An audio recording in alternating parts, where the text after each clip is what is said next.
Welcome back to Inside the PGTI. We travelled to Ahmedabad in January 2013 for the season curtain raiser, the Gujarat Kensville Challenge. Kensville Golf and Country Club's brand ambassador and cricketing legend Sachin Tendulkar paid a visit to the event on the second day of the tournament. The little master who owns the property on the course was all praise for Kensville golf living. It's a fantastic club, and when I met the Kensville team, it was the plan was something which I really liked. I thought not just golf, but also if I want to spend time quietly in peace, then it's not a bad spot to be in. And yeah, maybe in time to come I might play golf. I don't know. I have not made up my mind right now. But yes, it won't be a bad place to come and spend a weekend. It's a nice spot. After a short tour of the resort, Tendulkar tried his hands at some putting in a putting challenge with the big guns.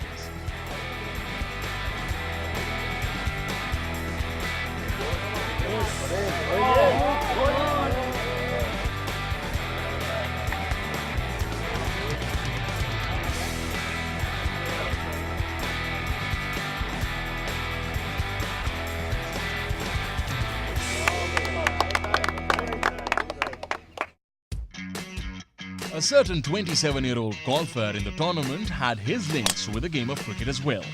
Before picking up golf clubs professionally, Welshman Rhys Davies was slinging cricket balls until his 17th birthday.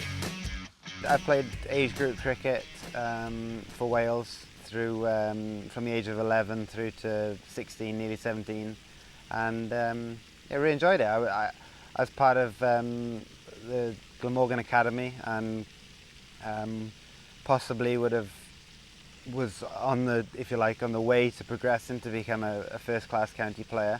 Whether I got there or not, I don't know, obviously, but no, I enjoyed it, and I really enjoy the team atmosphere of cricket. I enjoy the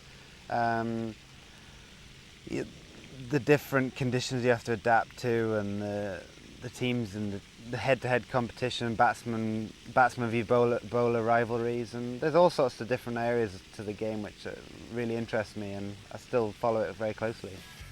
After turning to golf professionally in 2007, Davies went on to confirm his status as one of the biggest prospects in European golf in 2010.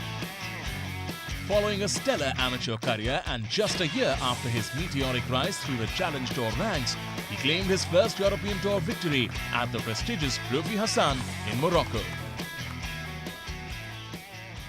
Yeah, I remember feeling really confident going into the week. I actually played well 2 weeks previous in Malaysia, where I led for most of the tournament, ended up finishing third.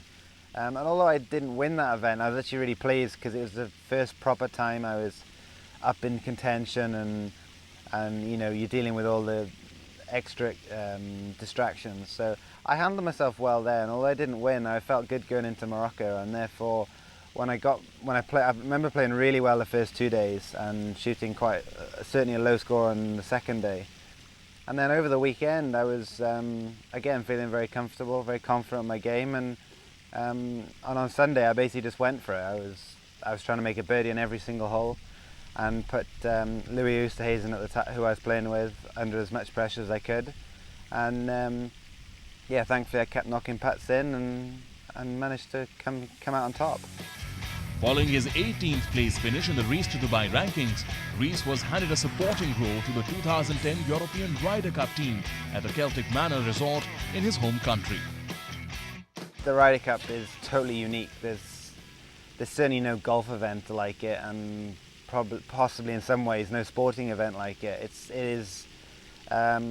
in some ways it's so much different to a normal golf tournament that different players react in different ways, and I think and people viewing that can see that for themselves. So yeah, it was a fantastic atmosphere in Wales, and it was a great result for Europe. So all in all, it was great to experience that and to be part of it to some extent. The Edinburgh-born had a mixed season in 2011, finishing 56th in the Race to Dubai. He He could not match those performances in 2012 and narrowly failed to retain his European Tour card. He was now hoping to draw on memories on a hugely successful 2009 season on the Challenge Tour.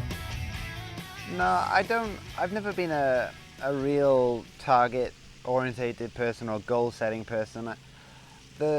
I want to, when I enter the next tournament, when I play the next tournament, which will be next week, I want to go there and try and get into contention. And by that I mean if I've got a chance to win with 9 holes to go, then that's in contention for me. And that's the goal every week, to be honest. So I like to try and take it in small steps and try and say, look, I just want to get in contention next week and prepare to, if I get into contention, then hopefully something might go well for me in the last 9 holes and I might win. His journey back to the top began from the same platform from where he started his climb in 2009 as he attempted to bounce back to the European Tour.